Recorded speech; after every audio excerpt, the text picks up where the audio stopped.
The place you see here used to be home of one of the biggest, perhaps even the biggest, paper factories in Europe. Paper from this factory was exported all around the world for many, many decades. Thousands of people worked here and lived here with their families. A small city grew up around the factory.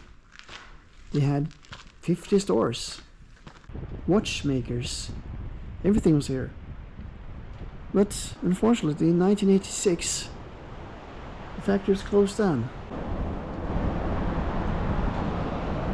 And here on this location, there was in the past a train, the first electric train in Scandinavia. 1892, it opened along with the factory. The king came here to see the train, but he did not want to go on a ride because there had been some accidents on the train, and he did not want to. He did not have the balls to be on the train. The Swedish king.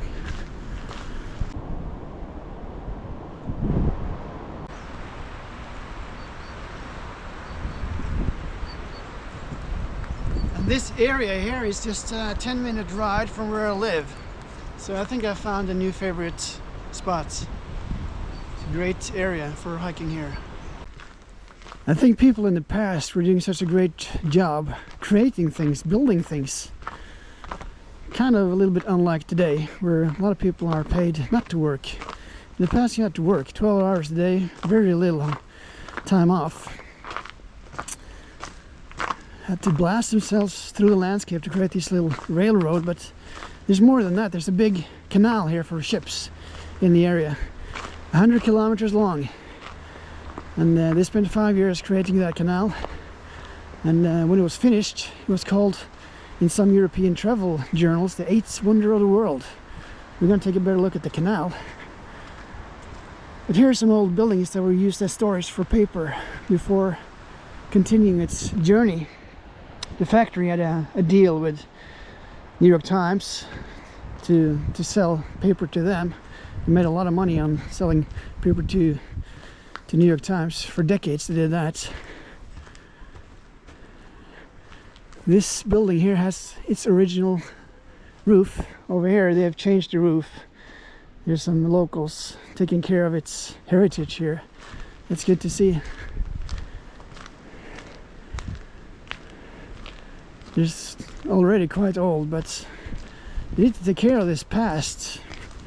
It's a proud past for the locals here. And today, not so much industry left. Hopefully, some of it can return.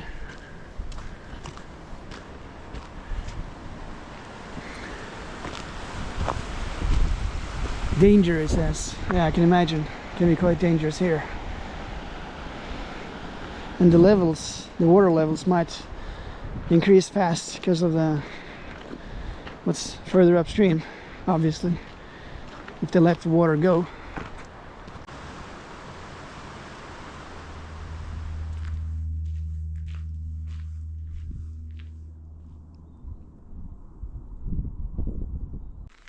As far as wildlife is concerned, I have not seen anything interesting, which is not surprising. I came here late.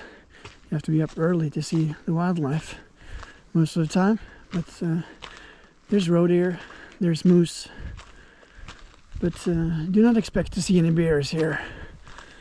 They do not have bears in the area. There's still some snow here on the trail, but not a lot. If you go inland and further up, still a lot of snow in the mountains, and it's going to stay like that for a long time. Well into May. So good skiing opportunities nearby, but not right here, so close to the coast.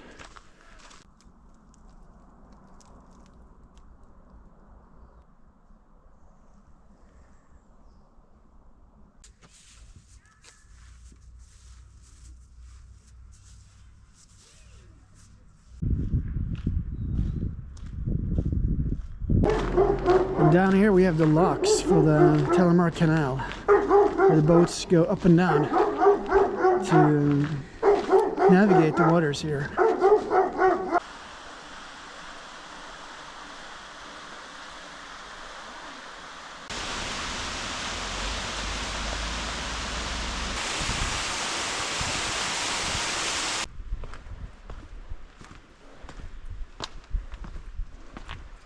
Here we have one of the guys responsible for creating this thing. Looks like a serious man. And then a nice lake, something to enjoy for the passengers on the boats before more of the same further up. Height difference, I believe, is about 70 meters from start to finish here on the canal.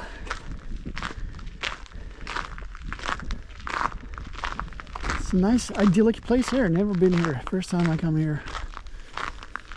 These white houses and a nice little lake. I'll make sure to come here later on this year. This is just 10 minutes from where I live. Just moved. So I'm exploring the area, and this place is interesting for sure. So close.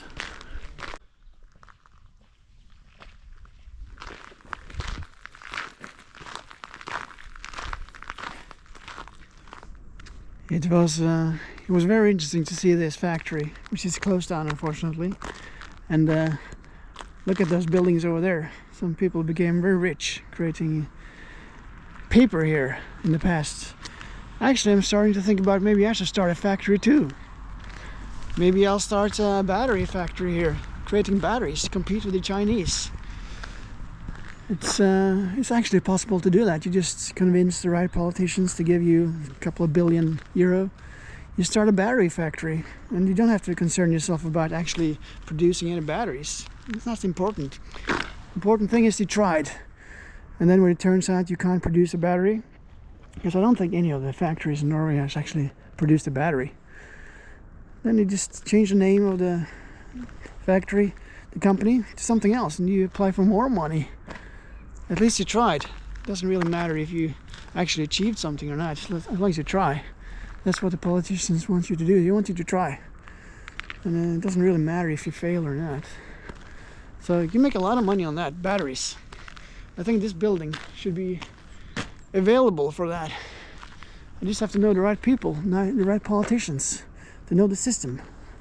And if I do that, I can actually make a lot of money. And it doesn't matter if I lose $1 billion or euro.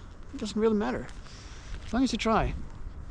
And some people become very rich doing that these days, it seems. But I don't think they ever produce a battery, either here or in any other country in the area. Swedes too, they like to produce batteries, but they don't. No results so far, but that doesn't matter. At least they try, and I'm willing to try. You can make a lot of money like that.